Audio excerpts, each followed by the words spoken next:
Hey everyone, this is Nepis here. I just got back from Las Vegas from the ESO Global Reveal event. It was a pretty wild time, and in the 9 hour spanning event, there was about an hour or less allocated to a developer AMA panel, basically where crowd or audience of over 300 people who were there could ask the developers any questions they wanted. And big thank you to Jessica Ray, who wrote down the developer panel taking questions for this audience. I also asked my question as well to the developers while I was there, so it was really interesting. It was very cordial. Um, so yeah, I'm gonna kind of go over the questions and answers. The developers on panel were Brian Wheeler, who is a combat and PvP lead developer, CJ Greb, the art director, Rich Lambert, creative director, lead counter designer Mike Finnegan, and Matt Favor, the studio director of ZeniMax Online Studios.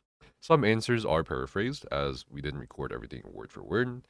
This session only lasts about 45 minutes, and that I just want to note, if you're going to look at the website, the answers that are italicized were expanded upon from other encounters with the devs in Las Vegas and San Francisco. So it's just kind of me saying, okay, here's also what happened, and here's the answer they gave outside of the developer AMA that's related to the question or answer they gave. So let's go over it. Will there be more features coming to the companion system, such as romance? Uh, and they said, no definite answer to this yet. However, it's something we're looking at. Next question. Will there be more of a heads up for an IRL ESO meetup in 2024? Yes, there will be more of an advance notice. I noted here, the event was supposed to be announced more ahead of time for 2023, but as I found out in San Francisco, due to legal implications from the fact that the event take a draw could be considered a giveaway under United States law, which also explains why uh, non-US residents were excluded, and some unfortunate mix-ups, the event was not announced as early as ZOS would have liked. Third question, why is recent PvE content so much more punishing on support roles, especially tanking, in content such as the new DLC dungeons and the new trial? And the answer given, there's a really razor edge balance between keeping all roles engaged and people saying, oh, this is too easy on certain rules like tanking or DPSing, which you can see in some instances like Heinz Aegis. There's also been a lot of people who've asked, what's the point of bringing a healer to a lot of the content we make? So there's just a lot of things to work on as far as balancing out the roles and content are concerned. The more recent DLC dungeons, which you've mentioned, have a stronger emphasis on healers, which shows, oh, well, the healer died and now the rest of the group is dead, which answers the question of why you bring a healer even if your tank is really good. We'll also say that we've gotten the feedback in regards to how harsh tanking could be from the more recent trials like Rockgrove and Dreadsail Reef, which in itself is a complicated thing to dissect due to the nature of tanking ESO. So you may see more of a focus on group mechanics and people obeying those mechanics for Sanity's Edge, the upcoming trial for Necrom, as opposed to burning specifically one role over every other role.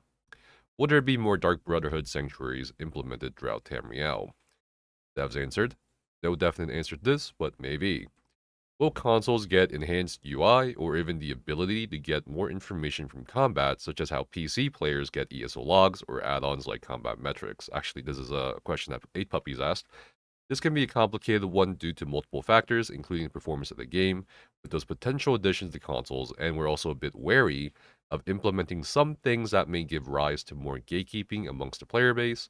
This isn't to say we won't try to keep adding more base game features that are much more useful to those without add-ons, such as the things we've added, like target markers or duration of skills. We're also planning on improving messaging on console for ESO players as well. I kind of want to look at this question a little bit, or the answer a little bit, because they mentioned gatekeeping, or like they're worried that players would gatekeep others, but it's kind of already, like, it already kind of happens to a degree, um, especially on console where so many people emphasize the dummy parse because there's not much other information to go off on how good you are as a damage dealer or something like that. So I find it curious that they are worried about that aspect, even though I feel like if there was more information, there'd be technically less. But I can kind of see where they're coming from too. Maybe it could be the other way around. But at the same time, I don't think that's enough of a reason to not consider adding more stuff for console players, in my opinion. But then again, they mentioned multiple factors here, like performance of the game on console with those potential additions.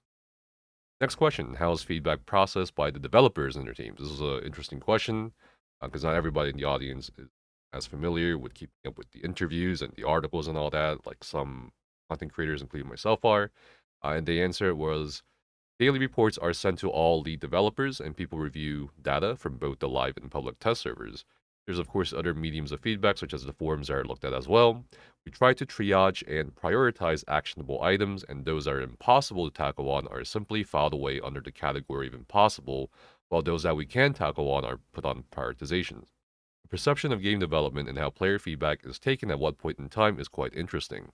For example, there may be a feature or addition to the game that is often requested by players, and it just so happens that we're working on that feature or addition to the game. Then once it's added, then players go, oh, hey, they added that, so why aren't the other things coming?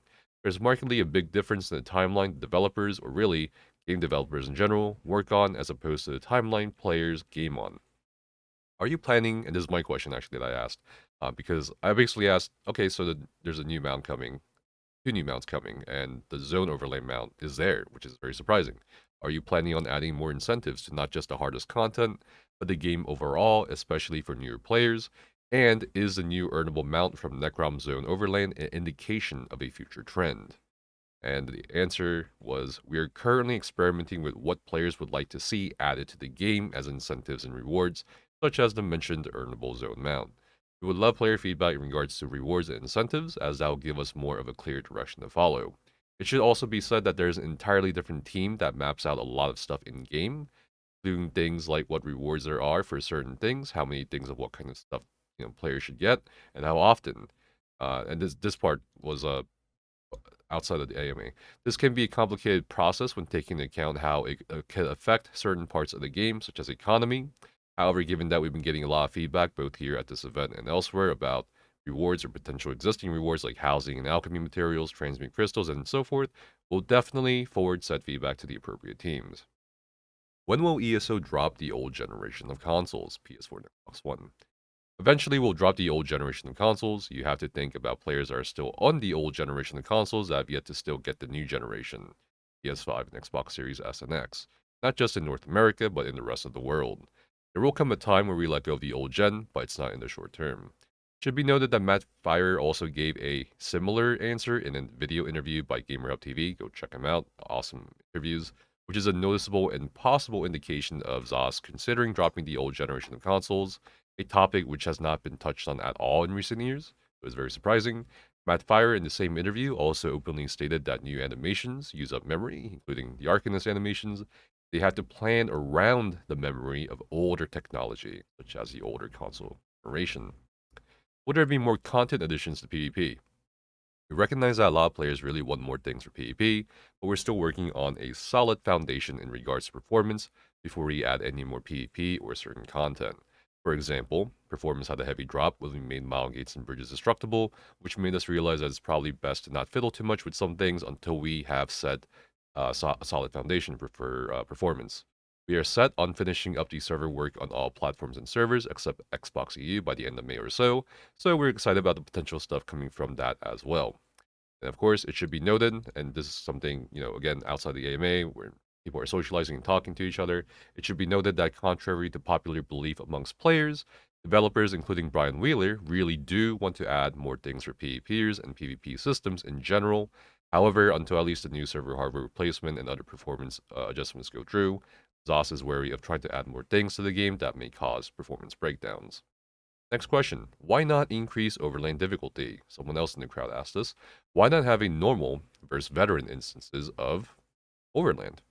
The developer answer was, sort of looking back at how we did things with difficult overland content back before 1 Tamriel, we didn't see favorable results from separating players based on arbitrary categories, and we really want to allow players to play with whoever they want and not introduce another barrier of interaction between different demographics of players. And of course, I talked to someone else about this, a developer about this, after the AMA. With that being said, we do recognize a lot of people want increased overlay difficulty, and the new world events, the Bastion Mimics, that are instanced for up to 4 players in Necrom, is one of our answers to that. So in regards to the Bastion Mimic events, the world events that are instanced, I can see that's a really interesting compromise between making just the entire overland more difficult or separating it into instances, as opposed to maybe more instances in overland areas where it's clear that's balanced for a much more difficult degree of gameplay. So I don't know. I think it's an interesting compromise that they're going with for this chapter, but I don't think personally myself a normal versus veteran instance is workable or probably good. And I do get where they're coming from in terms of separating players, in terms of instances and stuff like that. I think perhaps there's like other venues that could be offered, and I think world events and world bosses feeling more like world bosses and stuff like that would be a good start. Anyway, another question that was asked: any plans for Bard class? Not at the moment. This was more of a joking question asked by somebody on behalf of Madigan who is obsessed with the Bard class or the concept of Bard class. Why can't we toggle sprint on controller or console? More than likely, it's due to the number of available buttons on controller when compared to the entire keyboard. There was some head scratching over this one too. Are there plans to rework the reward structure in ESO? Again, we would love to get as much feedback as possible on what you'd like to see in rewards. How will the all-in-one attunable crafting stations work? So, the developers answered, there will be what's called a durable station, and there will be 4 durables. One for woodworking, one for clothing, one for blacksmithing, and of course one for jewelry crafting. You'll be able to feed all of your tunable stations into one durable. So all of your woodworking and tunable stations can be deposited into the durable woodworking station. You can simply craft the sets that were deposited from that station. The same goes for the other types of durables. As for what currency or method we get these durables, it's been implied when UESP's Baritron asked us to create Director Rich Lambert, it's been implied that we can get it from in-game somehow. Psijic Ambrosia was referred to as an example.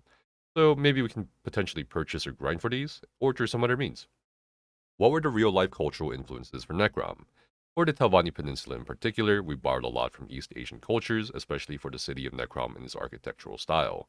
Typically, the Dunmers or Dark Elves do borrow a bit from East Asian cultures. Is there a lore or some kind of explanation for where the Indorils and other Dark Elf houses are in some parts of what we know as the Telvanni Peninsula, as a peninsula that's mapped out so far isn't exclusively House Telvanni in actuality? And then the devs kind of got into this. A potential answer for this is just that, just like in our world's history, maps are drawn by people, often with different motivations. So maps from different eras or different groups will display what they want to display. This is kind of like this is a similar answer to what was given to, I believe, a previous ESO event sometime like years ago, where somebody asked about why is the Imperial City map not aligned like in Oblivion on the map, and this is basically their answer for that too. There's some quests that allow you to travel through time, or at least see glimpses into the past, and so on. Will there be a zone set in another time period? Anything is possible, but that's certainly an interesting concept to try and manage. The leaderboard rewards are very outdated for a lot of activities, including trials. This was Skinny's question. Are there any plans to revamp the rewards? We don't have plans currently, but we would like more feedback in regards to this. Stackable treasure maps when? The dev answer was, we know. Is it possible that players can get more materials recovered from deconstructing them? Whoever asked this from the crowd, this is a really good question in my opinion. We recognize that there is a lot of concern as far as the economic price of materials go for crafting and also housing especially. We hear a lot that housing tends to be expensive and upgrading or making things tend to be expensive for a lot of players, so we can look into this. Any further changes to map UI? We loved the Sky Shard edition on console. This is something we can look into, and often do look into, but a lot of our concern right now is to make the game less overwhelming for new players. That's one of our ultimate goals, so you'll see as a new player that when you get transported to a zone or a beginning area, you're bombarded with a bunch of quest givers or NPCs that run up to you like Stuga, and it can be a very overwhelming amount of information. So things like adding more stuff to the map UI is in that territory of overwhelming new players, but yes, we'll see. When will we get more housing or house furnishing slots? The developer answer, we would love to give more space in houses for players. It's not that we hate players and don't want to give you more slots, but it's just that there's currently a performance limit to how many things we can let players put into their houses before it crashes their game or client. Hopefully, we'll be able to address this in the future. Last question, and this is about the Endless Dungeon, which a lot of people are curious about. So the Endless Dungeon is coming out in the fourth quarter DLC of this year. The developers answered in regards to this question about giving us details about the Endless Dungeon. It'll be connected to the chapter story in some ways. It's an idea we've had that was inspired by the gaming genre of roguelites or roguelikes. It's systemically endless. And note that its systemically endless statement was emphasized and repeated like at least 3 times during this answer. This is probably implying to me that in theory it may be infinite, but just like Pac-Man or some other games, some players could hit the quote-unquote end of the endless dungeon, meaning basically you can keep going until you can't actually go any further as the game allows. The endless dungeon will be completely randomized, so no run is going to be the same as the previous run. There will be what's called boons and buffs available to you throughout the endless dungeon, which basically forces you to make choices for your success. It can be done as a solo player or as a team of 2 players. That's pretty much it. That was most of the AMA or Q&A session with the developers. If you guys want to keep up with more exclusive information for ESO and builds and stuff like that, definitely do subscribe to the channel to keep up and to support our work. But yeah, pretty interesting answers for some of these questions, and I do hope that if what they meant by they want more feedback in regards to rewards, I think if they want more players to talk about it, then maybe more players should talk about it. And I did find that the endless dungeon is quite an interesting idea, um, given that we didn't know too much more about it before this AMA panel. I did really like the fact that they revealed more information about the all-in-one attunable stations. I think it's a really great idea because not only does it, you know, validate the grind or progression of a guild in creating all those attunable stations and laying them out, but it also provides another kind of the same grind route essentially for newer and upcoming guilds to work on to eventually, put into the durables as well. I think it's really. I think this was one. This was like when we were talking about this as players. I think this was the main idea that came up that would make the most sense, and I'm glad they chose the idea that makes most sense. And basically, I think it will basically free up about 300 slots in a typical guild house. So, which is huge. So you're replacing maybe almost 300, furnishing slots with just 4 slots, and that's a huge thing.